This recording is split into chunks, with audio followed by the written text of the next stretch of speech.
we were married about 5 years before I got pregnant. And in those days, you did not know what you were carrying, whether it was a boy or a girl. But I always knew it was a boy. Now people say, how did you know that? I just felt it in my bones. And we called him Snookie.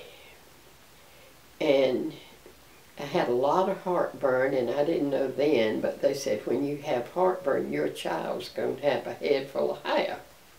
And I didn't know, never heard that. But the chews came in a little flat box like some gum does now. I don't know the name of the gum, but anyway, your daddy would put it on my stomach when I got real big, and Snookie would kick it off. He would just run, and we would, you know.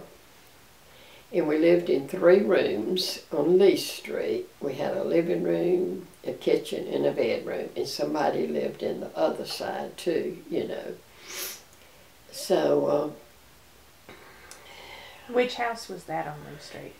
The 3rd one, Granny's and Papa's, and then Uncle Hope and Aunt Bee lived in that 2nd one.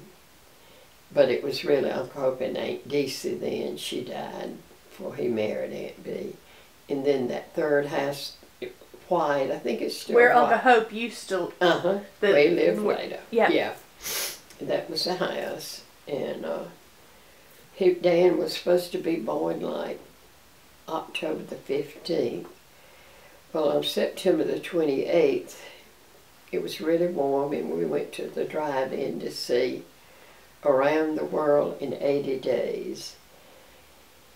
And everybody had talked what a marvelous movie it was. And I was never so miserable in all my life, and I didn't want to tell Frank that I wanted to go or something. And I didn't know that at 5 a.m. I would wake up the next morning and I would see signs of Snookie's not going to wait till October the 15th.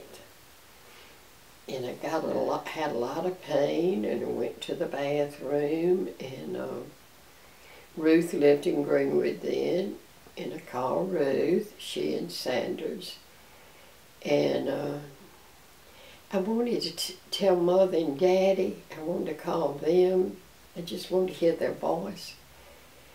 And I called, and I didn't want to tell them I was in labor. I didn't want to worry them. I knew they were going to work. And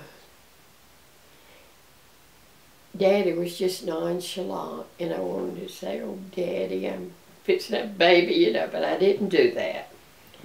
So I said, Frank, I just want to be sure it's time, because so many people go and have to come back home, and I want to be sure. So we went up to Dr. Brooks Scurry, and he looked at Frank, and he said, you get her to the hospital immediately. And I said, well, I hadn't got my clothes and anything. He said, well, you can go to the hospital. He can come back and get your clothes, and don't you get up, walk up any steps or anything. So I said, okay. I went in the room, and there was a curtain. There was another lady on there. She was hollering and moaning and carrying on. And y'all got to give me something. I can't stand this. And they wouldn't. I said, they came to me and said, and this is the honest truth. They said, Miss Weidman, aren't you ready for a sedative or whatever? And I said, well, if you think I need it. They said, yes, your baby's fixing to come.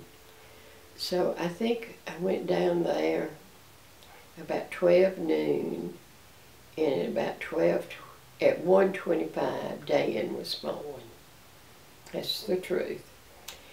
And I had to stay in the hospital about 2 weeks because my hemoglobin had dropped to 6. And I was taking iron shots while I carried him, and also taking iron medicine, which today I can't stand to even smell it. But it was worth it all, because I had a beautiful baby boy that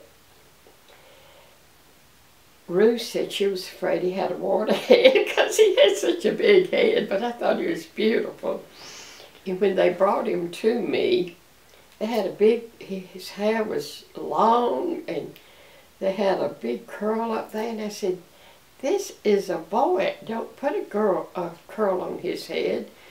So the next time they brought him, they had it parted and combed all over it. It was down beneath his ears, but at least he looked like a little boy, you know. So that was Snookie that we had wanted and waited for, and that was a wonderful, wonderful memory and a happy time.